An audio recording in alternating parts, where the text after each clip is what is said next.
Greetings to everybody out there. You've played Counter-Strike, you've played Call of Duty, you've played Medal of Honor.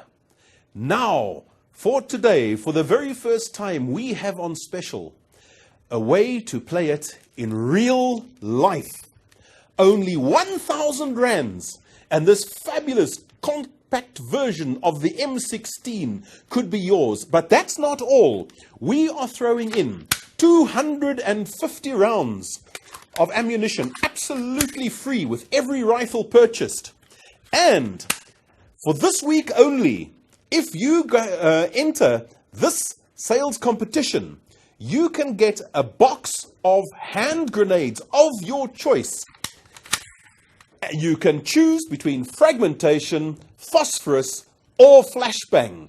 It's up to you. Well, I bet that got your attention. This is what advertising is all about in our modern world.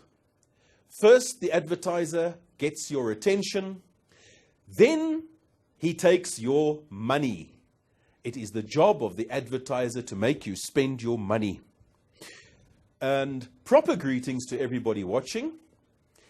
Today we are tackling visual literacy in grades 8 and 9. But before we continue, many of you out there will be in grades 10 to 12 and you will benefit from this. Not only that, but you're going to enjoy it. There is nothing more relevant to us in real life than visual literacy as a component of language. Now, it'll be in two sections. The first section we are dealing with now, cartoons and comic strips. In the second section, which is going to start in an hour's time, we will be tackling, we shall be tackling advertisements. Visual literacy is simply great fun, as you will see as we go through this. And comics in particular are a fantastic way to encourage children to read. There is a problem in the modern world, of course, besides Counter-Strike and all those games. We have these things. Cell phones. They are a problem. They distract people from reading as they used to do in the old days. And of course, cartoons and comic strips are a way to reinstill that love of reading in our children. Let me see if I can do something special with the technology in front of me today. I'm going to ask you to bear with me. For the first time, I am actually using a PowerPoint presentation. And let's see if that is on the screen. I have a slide on here. Right. The first thing to take note of here is, do you have any questions? There is the cell phone number to which they can be sent. You can send questions via voice, via SMS, or my own favorite, of course, is WhatsApp. Keep the questions coming. I shall respond to them as soon as possible during the course of this presentation. But otherwise, just sit back, relax, and have a little fun with me today. We're going to tackle a few of the terms that you should require to fully understand cartoons, comic strips, that sort of thing. But over and above that, most of the time, we'll be concentrating on good practical examples. Now, let's take a look at the notes I've made. Unfortunately, the teleprompter is not working today, so on occasions I shall have to look down and read my notes off paper. I am Timothy of Tapalong. I am an English teacher. I am very fond of languages. And as you can possibly see by the flag behind me, which is a Union Jack, my home language is English. But believe me, I have a lot of fun with other languages whenever the opportunity arises. The reason English is so important in schools is that in about 90% of the schools in this country, it is the medium of instruction.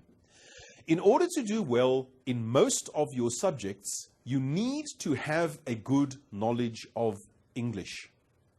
This is why today, even though some of the items you are going to be seeing are not in English, English remains the most important language in our schools today. Let me move on slightly. Now, the next thing to remember is that language is speech, not writing. Nobody learns their home language by learning how to write it. Everybody learns how to speak it first. And this is something that you must remember.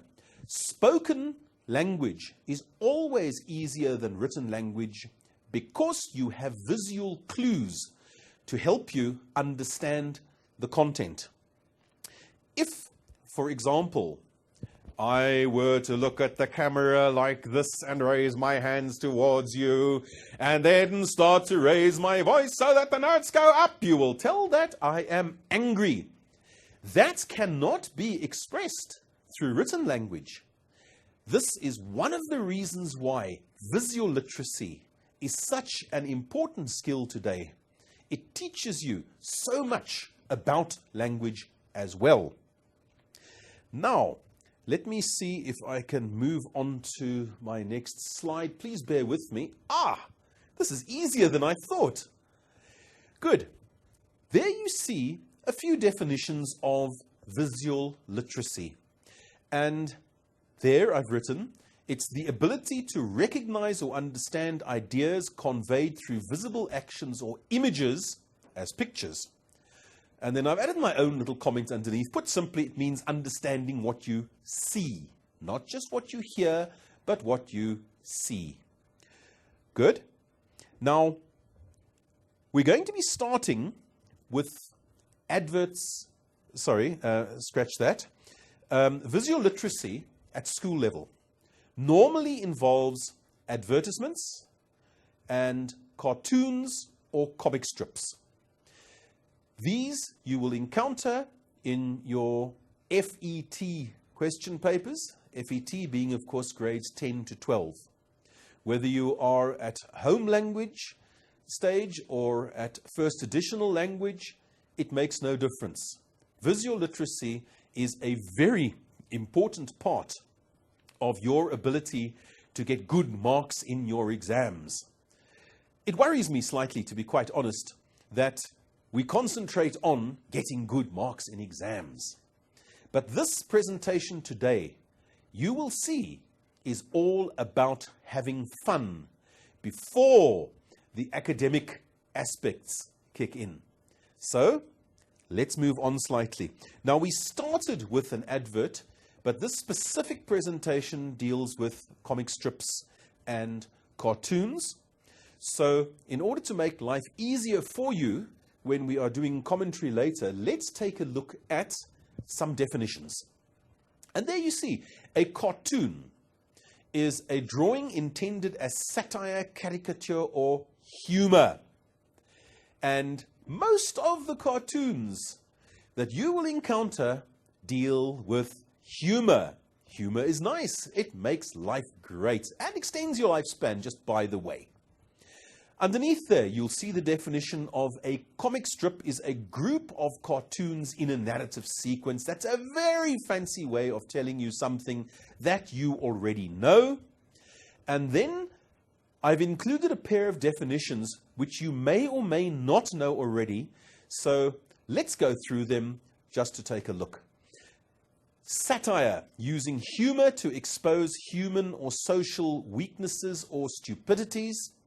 And there I've given you a pair of colloquial expressions to just assist in the explanation. A typical English expression, I'm talking about English, is taking the mickey. All right? And then, of course, there I've given you, and the American English equivalent is to rip something off, ripping off. Underneath that, of course, you've got caricature, which is a ridiculous exaggeration. There'll be plenty of examples of these as we go through this today. Now, there on the screen, you will see a list of the universal facial expressions. And these you will find are the same in any language. It makes no difference what the language is of the speaker. The facial expressions will stay the same. The first one there on the list is, of course, happiness. And how do we express happiness? Oh boy! And then, of course, you've got sadness. Shame. Fear. Whack! Disgust. Ugh. Surprise. Anger. And, of course, take a hammer, hit yourself on the thumb, and you are going to go, ah! And you will likely clutch your thumb or do something like that. But those expressions are very easy to recognize because we all use them ourselves and we encounter them on a day-to-day basis. And you will be encountering them in exams at a later date. Good. Now, I'm going to play a funny trick on this gadget in front of me. Here you will see a book. It is called The World According to Clarkson. That is, of course, Jeremy Clarkson of Top Gear, who also happens to be a very famous journalist, not just a motoring program presenter. He does a lot of writing, and this is his book on his thoughts about various events that he has encountered in his day-to-day life. And, of course, the title of the book, the subtitle, I should say, is It Really Too Much to Ask? But look at the expression on his face. How would you describe that expression? Well, I would say despondent or frustrated, because there he is sort of giving up in a slightly frustrated condition. Well, the next thing that I can show you, and let me see if I can get this again. Hey, I really am enjoying this new technology today. I am like my son when I gave him his first M16. He loved it.